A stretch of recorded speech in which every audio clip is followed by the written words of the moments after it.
wanted to tell you a brief story I've put at the beginning of something I'm writing for a wonderful secondary school in Gosport. They have their own educational research journal. And I'm writing,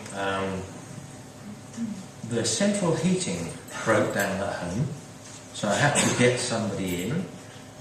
A guy called Nick came along, fixed the central heating fairly quickly, so he started a conversation. He said to me, "What sort of thing do you do? What game are you in?" I said, "Well, I'm in a funny game. I try and help schools focus on learning." He said, "Yes," he said, "schools have become coaching places for exam marks." I fell over. And he went on to say that his daughter, who was just going to university, had all sorts of A stars and grades and those sorts of things, and she had little workable knowledge. Wow. And an everyday parent has that sort of view. Don't forget the British Social Attitudes Survey of 2009. They put in an item on their very large representative sample of UK population. These items said, schools have become too much focused on exams and not enough on learning for its own sake. What proportion of the population do you guess said agreed with that statement? 2/3. 2/3 of any population is a big chunk. We're not engaging with it enough. We're letting the awful politicians run their awful discourse too much. Okay, we've got to do it a little bit underground now and again. Diving on. I've forgotten the word effective in there, so it's not afferal, it's afferal.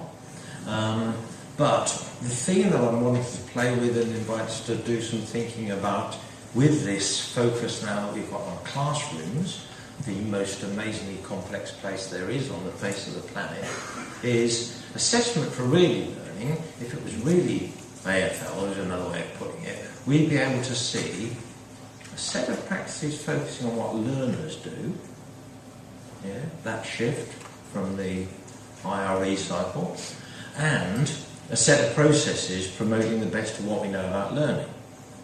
Now, the three headings that you indicated your response to earlier on are the ones we're going to start on, but I also promised you that I would say why I invited you to talk about the first three headings, respond in terms of the first three headings, active, collaborative and learner driven, and I kept the last one last.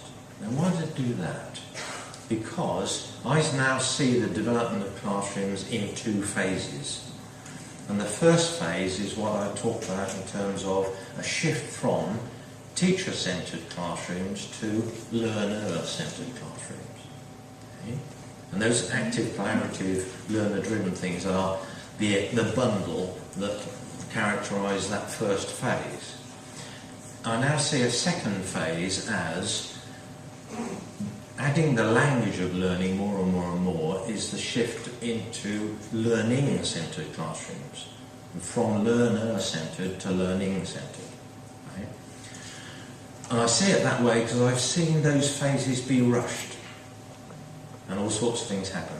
Somebody will get hold of a package of stuff about learning, and they'll be saying to each other as teachers, "Oh yeah, we need an agreed language on learning. I know, let's go and get it from over there on the web," and they trot into classrooms and do stuff with kids, and the kids are sitting there thinking, "Hello, she's been on a course." Because it's somebody else's language from somewhere else. If you try and add a language of learning when kids' identity is in the classroom that isn't one of learners, then that's what happens. So they've got to be learners before that will really stick and fly, and boy does it fly. I wanted to mention one of the Leeds examples when I said about the Space Invader of work. Head teacher of Pudsey Primrose Hill said, "We need to really change that," and she was aware that when you change the culture of classrooms and schools, you sometimes have to go a bit further than you would imagine, because there are so many forces holding it back. So she did a whole school assembly saying, "Okay everybody, from today onwards, here at Pudsey Primrose Hill School, no more work. From today onwards, it's only learning. She said the year 1 kids ran back to their classroom and said to their teacher, "Is it true? Is it true?" Right? Now, that's something I'd love to find a way of researching more. Kids of early ages know something about the potential for the language shift to learning and the possibilities of it. I'll play you a little audio clip of a later version of that earlier on. So I will bring in the 4th heading into this one, but it will probably link in a not-so-phased way as I just suggested. Let's try out the headings. Active. And while I was introducing that heading to you, I was wanting to say it's not about behaviour, it's around going through, seeing oneself as actively going through a cycle maybe of learning. So what the phrase I'd be more interested in is viewing learning actively. How do we do that? How do we get that more and more embedded in classroom life and think about something that might be my reclaimed version of assessment in it? Viewing learning actively. Here's a little classroom where we started to do all sorts of things with the learning cycle idea, but wanted to apply it to active reading and active writing. It's a little classroom in a school in Ealing, a year 5 group. And originally we started doing some things that had to be on the geography part of the curriculum, and then we just put the action learning cycle words, do, review, learn, apply, down on the tables in front of all the kids and said to them, can you talk through what you've just done using those headings? Wow. Right. But then we wanted, because the phrase active learning, the research on it across Europe demonstrates that teachers and other people have an idea that, it's more possible to do that in some curriculum areas than others. Well, I don't go along with that particularly, but I recognise what's happening behind it. So that's why we wanted to shift into some territory like reading and writing. All we did was put those things on the classroom wall. How can we think about reading and writing? Okay, the writing bit are the ones that come up here, about reading texts in order to think about writing. Okay, how do you read a text? You say, I want to read text. They came up with a very interesting set of headings about what makes a good text, how it works. Does that work in this one? All sorts of rich conversations about that, so they could then say, how can I do that in some of my writing? And the other one was when they are becoming active writers, think what you want to say. There's nothing. No writer who ever really writes can get away without that element, but drafting, asking someone to read, and very importantly, when somebody's read and said something about your text, decide which comments are important to you. Selective use of feedback is what goes on anyway, but helping people become more active in that and knowing that they're doing that, what's happening, then redraft and publish. Now those are words that I would use with a writing workshop at the Institute of Education, but they're exactly the same as we were playing with, just putting on the word on the wall with the kids.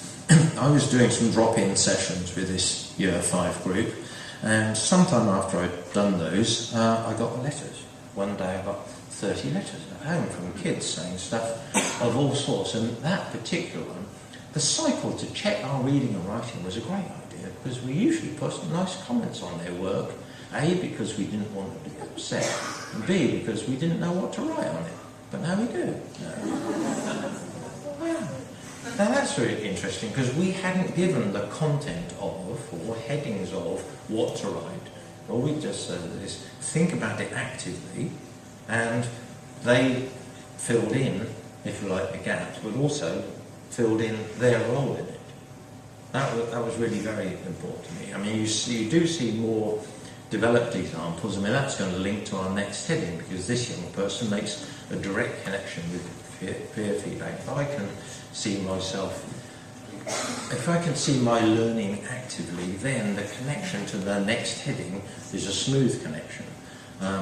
That school from Manchester that I said that colleagues popped across from last night, got some of the purest examples of the action learning cycle are in the area of the curriculum that was no-go for me when I was at school. Year 9 boys PE. You should see it. Right? Okay, everybody, we're going to work on this skill today. Could you tell each other what you think about that skill, what you think about your current performance in that skill and why? Okay.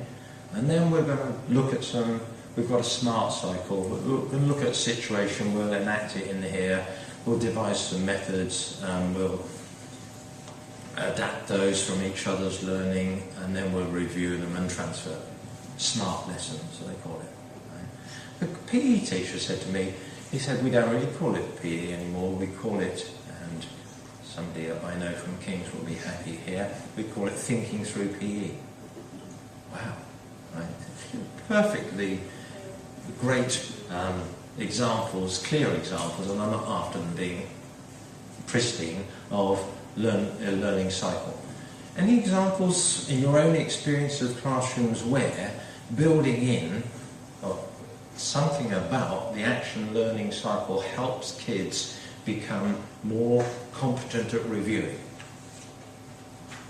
Puzzle with that a moment and tell each other if there are any examples in maybe 3s and 4s. Let's see if the themes that were going around in that conversation link into the next bit, because the link was certainly going around for me in what this young person was saying. Peer feedback.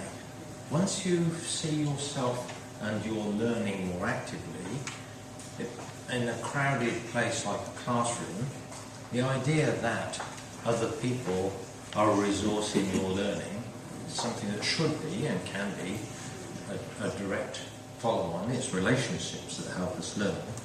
So I made that distinction between cooperation and collaboration earlier on, because that's for me where the real connection to learning happens, when it's collaboration, not necessarily cooperation. It's very important, it's nice, it's a necessary substrate, but we've got to go further than that. What's collaboration got to do with learning anyway?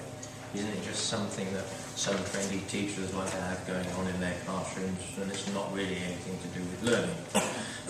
10-year-olds usually say the best, don't they? Okay, so Annie says you learn more when working with others, because you explain to people what to do. You say things you wouldn't say to yourself, really. So you learn things you wouldn't know if you were just doing it on this way. Great. That's in all the research literature I know about co-construction. The dialogue, the creation and exchange of meaning is what's going on that makes it really link into learning. Thank you, Andy.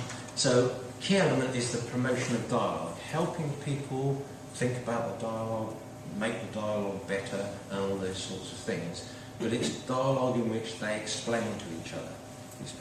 Oh, this is what I was trying to do in this bit of writing, and linking on from my previous examples. It's that raises levels of understandings.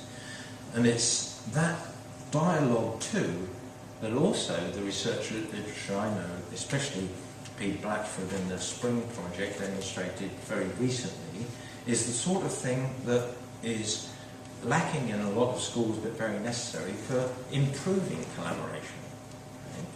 Plenty of schools have got too many fear messages going around saying, oh, the kids in our classrooms won't collaborate. But the research indicates that review is the best vehicle for developing the skills of collaboration as well. It's not doing the thing that we might do as well-meaning teachers, which is say, now, what you need to do when you collaborate is, okay, teacher-directed. Okay? If what we do is say, okay, try out a bit of collaboration and then see what happens, and then see how you can make it better. That's what the research Peter and other colleagues came up with, demonstrated that the growth of collaborative skills in classrooms is all about. So I've made a shift that's important to me there, which is the shift from reviewing the content of what we're collaborating over to reviewing the process of how we're collaborating. And how will we do that? It's around in all of the useful literature about collaboration in classrooms. I particularly use some of the things about jigsaw classrooms, where people become a temporary expert in one part of the overall picture in order to teach your colleagues, when you recompose the groups, or the metaphor of the jigsaw, let's put the bits together that we've come temporary specialists into. When we do that, you've got one of the key drivers in collaboration. One of the biggest drivers is you're going to learn something in order to teach it to one of your colleagues. Wow. See the way, kids. I've got video clips, one particular one that some teachers sent me of the worst behaved boys in a year 8 of a very large comprehensive in South East London. And I've done a thing which, if I showed you the clip, I wouldn't say that until the end, because you see them operating a jigsaw classroom in their science lessons, and it's stunning. Right? It's reviewing, it's engaged, all those sorts of things. These are the worst behaved boys in the whole school. They're glad they videoed it, because that's one of the other research findings from the development of collaborative classrooms: get better behaviour. Okay? Lots of teachers don't believe that, but the evidence is. Okay? Now, in the thing that I'm trying to do in the after coffee bit is say, okay, there's our theme. How do we go about reviewing then? Here's a little example from that same evening school, funnily enough. It's the purpose and the process. I remember Vanessa with her Year 1 class, where they got me brought in by their head teacher, and they sort of said, oh yeah, what do you do? And I said, well, I do this effective learning stuff. And they said, what's that about? And I told them the 4 headings, and I said, any of that interested you? They said, yeah, what's that learning about learning stuff? So I could get a quick explanation. I said, are you interested to do that? They said, no, we want to see you do it. So I did a range of things, one of which I'll show you in a moment, but they soon got the idea of building up the discourse about learning, and building up the discourse about learning partners, and reviewing it. So here's a little way in Vanessa's Year 1 class. There they are, sitting, talking away in their year partners. What's good about talk partners?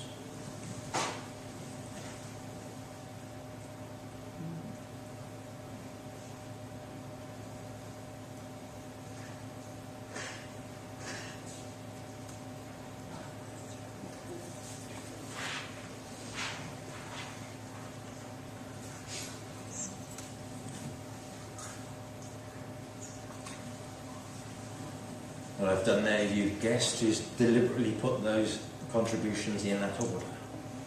Because they start off with an exchange view of collaboration, which is fine. Okay? And then they need to, well, if you're writing, your partner can help. They don't say how there. But those last ones, Vanessa and I were just jaw-dropping. What? Did the kids really say that? And he wrote it on their jigsaw contributions to the poster they made up for their classroom wall with those elements on it. So reviewing, in my experience, regularly gets to places that you wouldn't necessarily expect to, and it's a growth thing on the skills. I walked into one of the classrooms in Marlborough, and Christy said to me, have you seen this? She knew I hadn't. It didn't come across very clearly there, is it? What Christy was doing in helping people review was helping them do speech bubbles and thought bubbles about appreciative inquiry, the best situations that they'd known. So she was doing jigsaw classrooms. She said, just, okay, let's review it by drawing when jigsaw is at its best. Okay? I don't know if you can see these sorts of things. There's the turn-taking stuff. Who'll go first? I'll go first. Will you go first? There's the I got an idea. Hey, I've got another idea. I need ideas. There's the ideas approach. But there's also how will we help each other write? What shall I write? What shall I write? So I said, gosh, that was a good group, wasn't it? She said, no, that was one individual. There's loads more like that. So the richness of appreciative reviewing is what I'm interested in on this second heading, collaboration.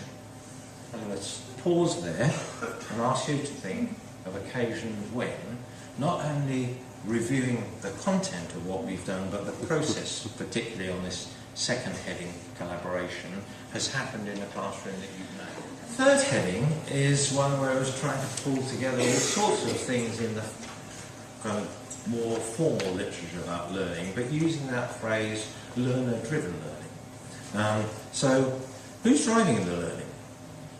That's an interesting thing. Let me play you a couple of clips. This is a small school down in Surrey where I'm being invited. I've just literally half an hour beforehand walked into the school, popped a video camera on the shelf, sat down. On the right hand side, just out of shot, is Gloria, the head teacher, and these are some of the year 3 children she's invited to talk about what they're up to in their learning journey. So tell us this, let's start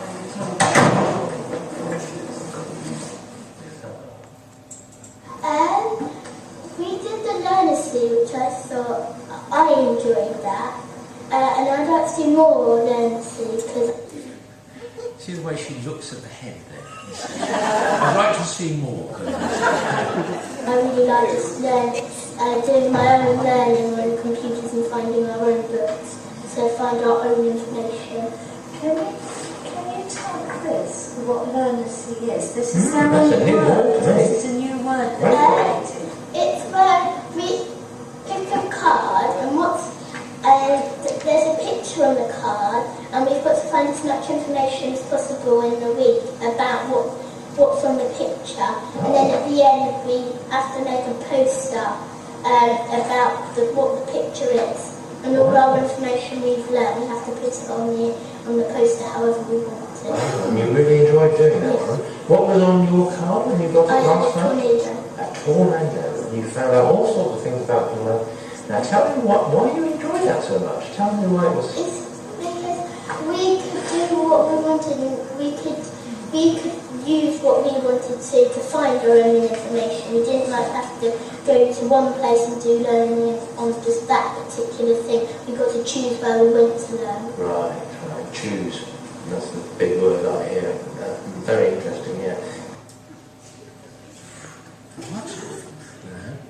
The choice of sources, the choice of presentation, the choice of how to handle it, really very powerful in that. And a secondary example, I guess, but one I've picked up from colleagues in the US. And all the other houses in Williston Central School want their kids to be responsible, and I think I'm learning that because we are given time slots and assignments, but we get to decide, okay, today I think I have a time slot when I can do spelling. And because it looks like, last time it took me 15 minutes and here's a 15-minute time slot.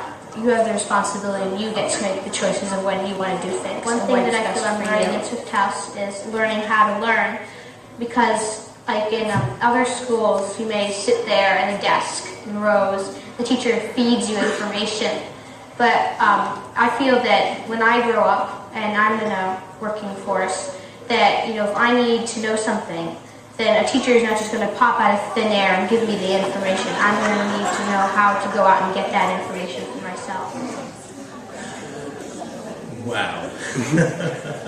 So the sense that you and get... all the other houses in Williston Central School. That's silly me. The sense that you get of driving the learning once people are been supported and skilled in making all the sorts of choices that those two voices have just told her. It really inspires me, and no doubt on many occasions it will also be collaborative. So diving on from that is one of the things where we invite learners themselves. I'm sure some of you around the tables have been doing this sort of thing, when the learners choose the criteria, not that thing that we were talking about as a distortion at the beginning of this morning. I'll tell you, there's certain things I'm looking for in your work. Ouch. But something else. Let's see a clip of a young person talking about that. Thank you, Elena. These are quality indicators over here. I'll read one to you. A lot of yourself and work, and you thought it through. Good thinking, very interesting, and good ideas. This is my teacher. She's writing our daily plan. That's her job.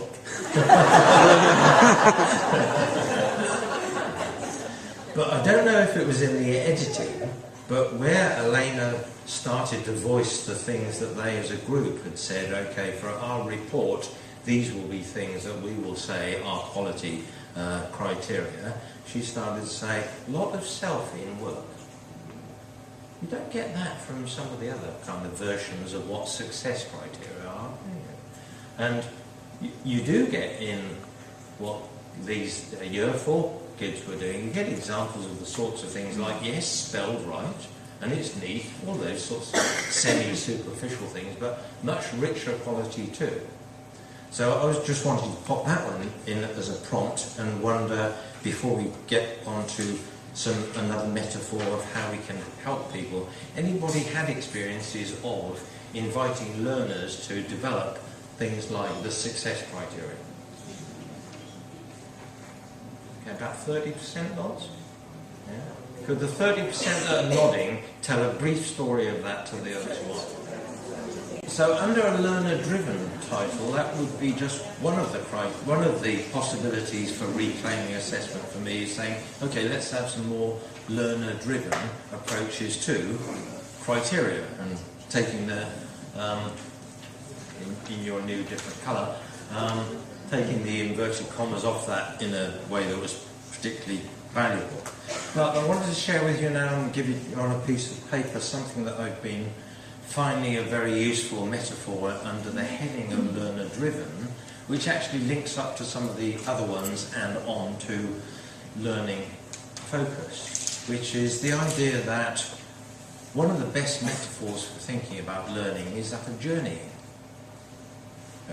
Who's driving the journey? And if we're on a journey, and it's a learning journey, are we learning from the journey? So the metaphor turns out to be one which I'll show you some examples of, could be a rich one in all sorts of ways. I've got a set of questions up here that just happen to be the ones that went through my mind as reflective prompts in helping us notice more about the learning journey. You don't need to accept mine at all. One of the Year 5 teachers in one of the Waltham Forest schools just said to the kids in her class one time, okay, we're going down the town hall. Any questions you want to ask me? Yeah? Why are we going? Who are we going with? Have we got to do? All sorts of rich questions popped up. And then she said, okay, we're halfway there. Any questions you want to ask now? Yeah? Has anybody else gone another way? Which way should we go? All sorts of, again, rich questions. And at the end of the journey, what do we want to, what questions would pop up? She just invited them to anticipate ordinary journey-like questions. They were the sorts of ones everybody likes driving the journey, don't they? In fact, Year 5's kids in Ealing School were learning to drive. Before starting, what do we do? What's the kind of mindset questions that we have before starting? Where do we want to go? Has someone got a map?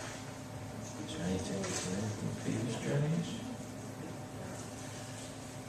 On the road.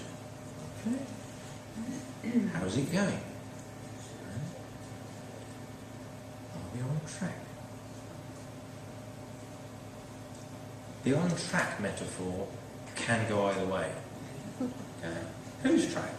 Right? Are we on our track? Are we on a good enough track in our own view? Those sorts of things. Shall we check with the map? But also, look at this journey. Wow, look what's happening to us. Journey's end.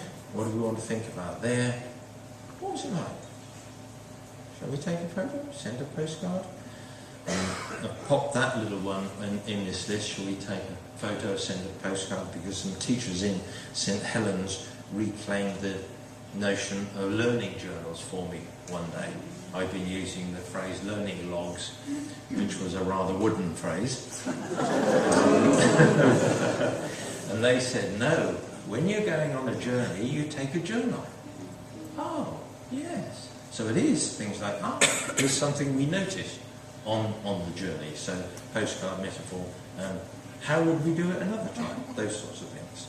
So I've popped that there, and it's coming around to you on a handout, because once one's got the notion of journey, I think that I've seen some lovely rich examples, and here's some coming up from some of the lead schools I've been working with this year. Beth down at, oh yeah, that's the other thing to do at the journey's end, especially if you're a learner. Yeah, let's rip up this L plate. We're skilled now. The phrase, how's it going, of course, is one of the richest things that teachers can do. How's it going? Invites people to rise above what they're doing, notice what they're doing, and be able to give an answer in their own criteria, then develop those criteria at the same time. Carl Anderson got away with writing a book with the title, How's It Going? Great. So that's on the road. Beth down at Carlton took both long and short views of the learning journey and had on her classroom all the year-long journey with things that we were noticing and learning on the way. What's very interesting for me is that you can start to make out a couple of examples there.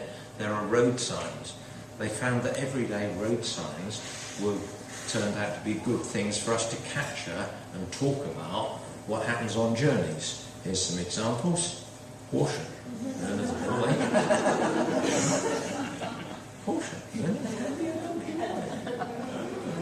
Okay. Learners of traffic. That's an interesting one, isn't it? This was a year 3 class. A year 3 class with a very bad behaviour reputation. Of course, that disappeared in this year. Patience required. What? Be prepared to make juicy mistakes. She did a thing earlier on in the journey which was gave kids stickers because she was trying to reclaim the awfulness of some stickers, which was she gave kids a sticker when they made a juicy mistake. What's a juicy mistake? One that we can really learn from and one that other people can learn from. Yeah, that was a good one. So reclaiming the notion of mistake as just part of the journey. Be prepared to make some. Okay. And here's Peter at Kermackie, just in North Leeds. He asked kids that were going from his year 5 class at the end of their year 5 going into year 6 to take with them a bookmark that they would keep about them in their books next year. Here's one that says, I used to not like learning much. My class wasn't that good at listening. I'm getting better at exploring my thoughts with others. Cool, these children. The class are better at listening than they were. I like learning most of the time now. One example. Here's an example that you won't be able to read, but I wanted to try and show the image anyway. It goes that way up, and it's the C in a test tube. The deeper you go, the deeper is your learning. And the C is just marked by years of experience in school. Kids, and you'll see another one in a moment, using this metaphor, finding themselves being able to capture that and say something about that. Okay, so those are little bits I want to pop in place in terms of learner-driven criteria and journeying. Any thoughts that go through your mind about reclaiming their role in assessment for really effective learning with that little bit? And I'm going to ask you to talk about that over lunch, because AFRL would be, with these headings, it would be trying to focus on self-assessment, but the sense of self-assessment when you know you are an active learner, and it would be peer assessment, of course, but with the sense of saying when we're constructing together we need to review not only the content but the process. Learner-driven might be devising quality indicators. That happened to be an example of a Year 2 class, Year 2 kid developing their own learn quality indicators and then evaluating themselves using the smiley faces. Stick with it, work hard, lots of colour, think about it, do the pictures. So that's what's interesting in the research from that. On that theme for me is it can be done at an earlier age than we would normally predict. And the learning focused, I think that the connection to the journey is an interesting and important one for me there.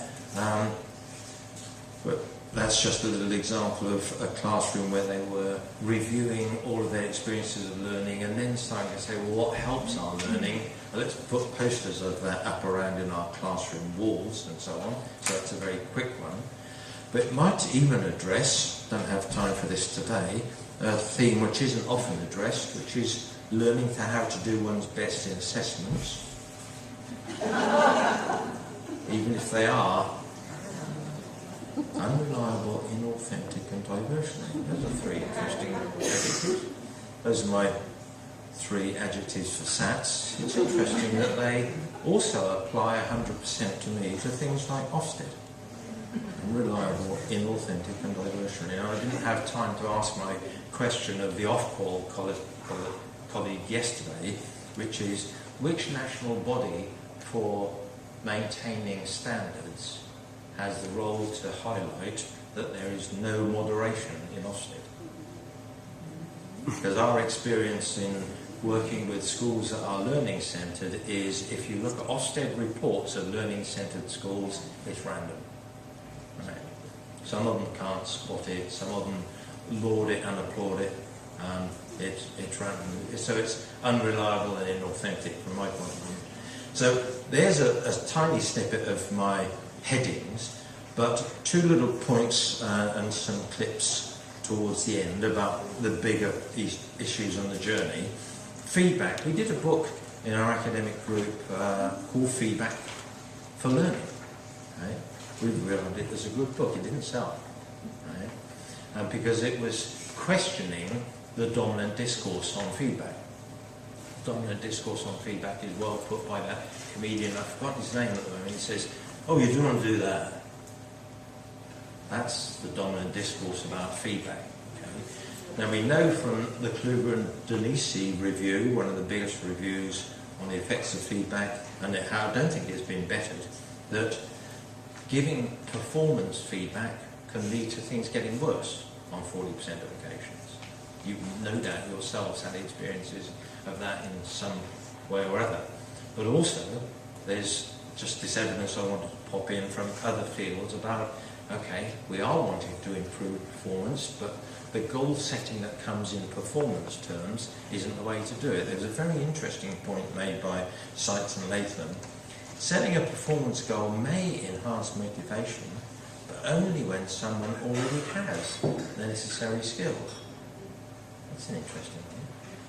So if they're learning the skills, that means you set a learning goal. And their research on, they're folks who research in industry, as you can see, the Academy of Management perspective stuff. That's I think, another thing we need to reclaim. Instead of teacher feedback as what I call rampant highlighter. This was given to me by some colleagues in a Dover school. Okay. Is it happening in places you know at the moment? Oh, ouch. It's not quite the process that I'm wanting teachers to be able to be involved in. I want them to be able to promote richer, better promotions of feedback. And if you help the kids to do the feedback first, then if you do have something to say, they'll be more interested in it and they'll be more likely to make sense of it. I know that at all levels. My colleague Eileen Carnell was just finishing her PhD, and we have an internal review system. And Eileen said, you know, it's really interesting. I couldn't make anything of the reviewer's comments on my thesis until I'd done it myself. Until you've risen above and done your own self-evaluation, those other voices aren't the ones that you can engage and dive into. Otherwise it's wrong and right. Here's a little clip from Donna in a school in North Leeds where they've been using the metaphor of the journey effectively in all sorts of ways. I don't think you can probably read that little sign there, but the class decided that they wanted to put at the classroom door, so that they saw it every time they went out the classroom, a sign that said, I'm really excited, I can't wait for my next learning journey. Okay? And their journeys were deliberately thought of as moving outside of the classrooms as well. So it's, I think, another possibility for the I don't have permission to show you the visuals, so it's just the soundtrack. What Donna was doing at the end of the learning journey year was having a review conversation in which she took the role of dropping in some of the things which were the space invaders at the beginning of the year, including the one on work. So Donna says, I've got 2 more questions, I think. What's the difference between learning and work? What's the difference between those 2 words, do you think? Or is there no difference? So there's 2 words and you just said, Harrison, you're desperate to tell me. Tell me what you think. Because when you work for someone else, and when you learn for yourself and do different things and all like that. Thank you, Harrison. Eloise? Well, I don't think there is a difference because when you're working, you still, like if you're a teacher, you can learn off your students. So you mean I come to work but I'm still learning at work? Yeah. Is that what you meant by that? So yes, there's no difference between me working because I'm learning with you. I've got 2 more questions. oh, sorry, great, good criteria for a learning centred school is the kids say, oh no, the teachers are learning from us, sort of thing. Okay. So just last couple of points is what difference does it make? I'm going to show you 2 little clips in the sense of the beginning and end of a learning centred journey. This is moving away a tiny bit from the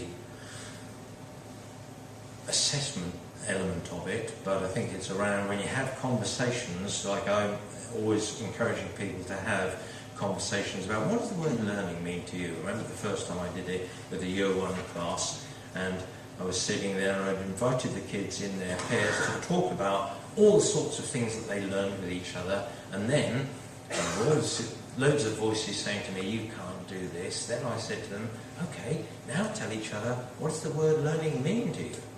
Right? And voices are saying, 50 years worth of child development theory says that that's not an appropriate question for year 1. Okay, let's see. What you think the word learning means. What's this word learning mean? Let's hear some of the things that you were just explaining to each other. Alright, yes, please. All. So Juliet's sitting on my right, she's the year 1 teacher, this is the start of the process. All face the board so we can all hear. Lots of good listening. Okay. Yes. Learning means being good and not being naughty.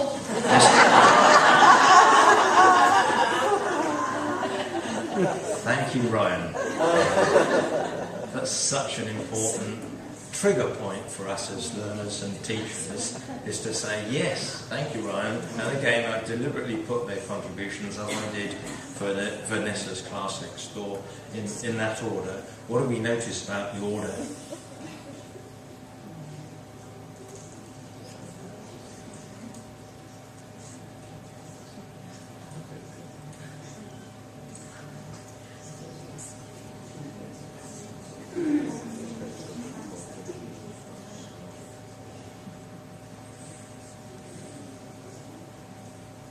What I notice is at the start of the journey you always get variety. That's one of the richnesses of the classrooms, but you also get more of thin stories about learning, the teacher-driven stories, the out-of-school ones. These are the 5-year-olds who are driving cars in Ealing.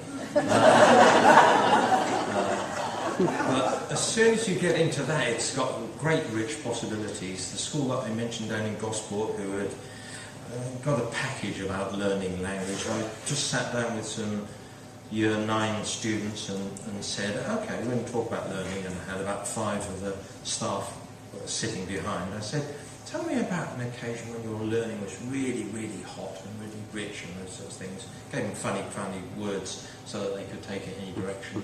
The things that they talked about in terms of strategy and purpose and reviewing, the teachers were gobsmacked. So asking people to tell stories in that sort of way, enriching outside school ones and then linking those into school is very important, but finding that their language for talking about that enriches in the process. And last little clip I think is, here I am just sitting down with some year 3, 4 pupils. I've never met them before. I'm walking into the school. This is Ashley School in Barnstaple, a pretty tough environment, not normal Devon hospitality. So literally I've just popped the camera on the shelf behind the table. These year 3, 4 kids have never met me before, but I'm saying, as soon as we came into the room, about one of the things that we noticed here. I wonder if you noticed it. There's a lot of talk in this school about very... watch him if you can. funny word that we don't hear in all schools. Learning? You said? What? Yes. What? Learning. Yeah. Right? That's funny, isn't it? Yeah. You would expect schools to talk about learning quite a lot, but we find that some of them don't. How do you not talk about learning if you're in school?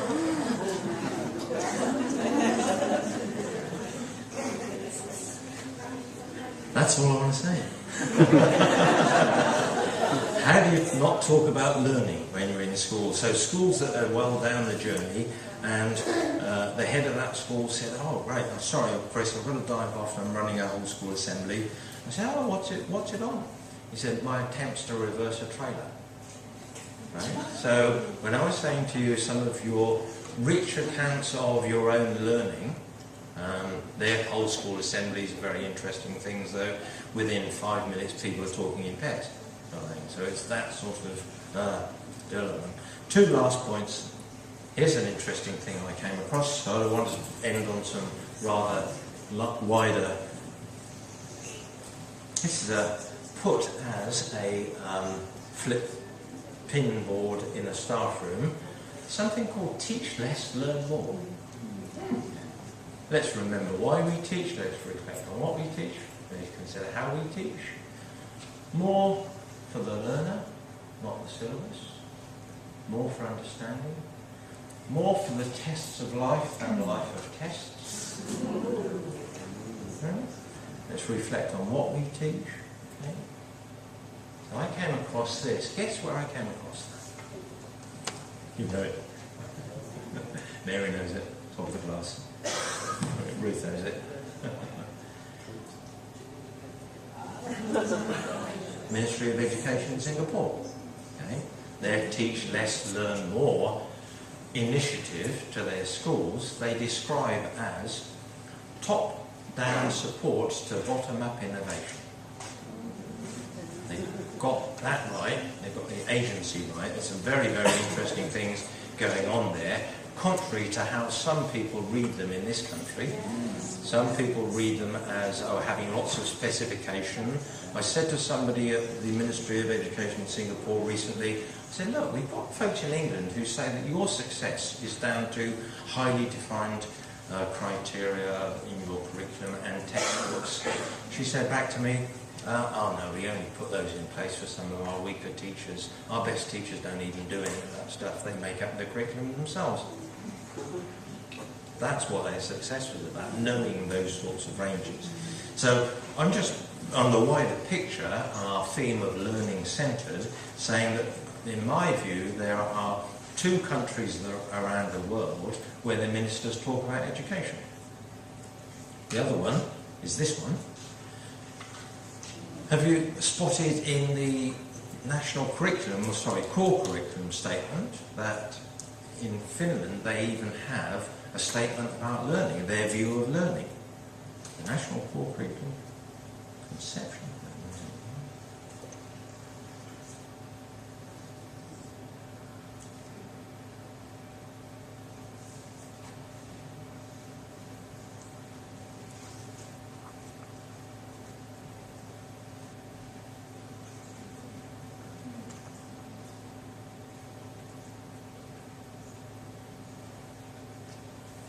Cool. But what I'm saying in my own thinking at the moment is, if there's a rich conception of learning at all levels, that's when you get the best. And it is agency and learning at all levels. What's the last thing I want to say?